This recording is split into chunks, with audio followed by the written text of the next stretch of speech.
Watch and burn. Hey everyone, so tonight I wanted to discuss Panic Drives Human Herds, their only release for DHR.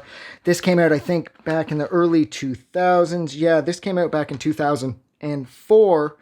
This is a weird record because this, in a lot of ways, it reminds me of Fever's Too Bad But True, as in that it doesn't really fit the DHR mold. This record reminds me of like late 90s through early 2000s industrial metal, and that is exactly what this record is: vocals, guitars, and the like sort of like massively sped up legitimate acoustic drums as well as a drum machine. A lot of the music on here, it reminds me of Strapping Young Lad. For anybody who knows who they are and for anybody that cares, in a lot of ways that's a good comparison you can make here. I lost another light. You can make the Strapping Young Lad comparison for this, and I like that about it, but this type of music has never really been my thing, so I feel like this has sort of been shoehorned into like DHR's discography. Even though this is an incredibly well-produced and well-engineered outing, the songs are well-written, they're well-structured, everything sounds great. It's just not really for me. I do love the artwork. It's really aggressive and off-putting.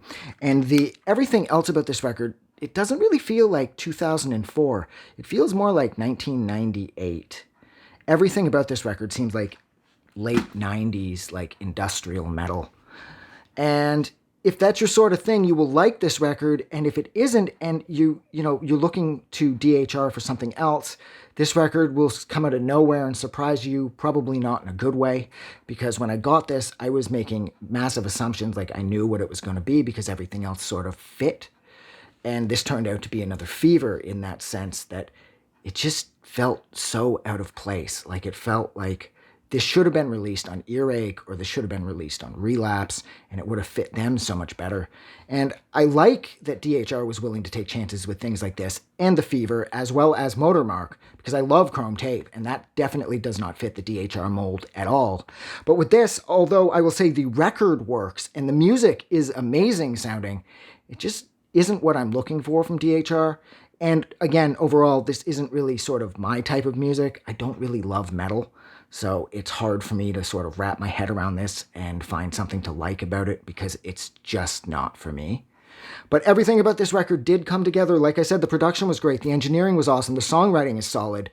The vocals are produced really well. They're not too screechy. They're not too low. Everything is balanced correctly. I love the artwork. It's a complete throwback to a time that is long gone. And I like the artwork. I like the name of the band.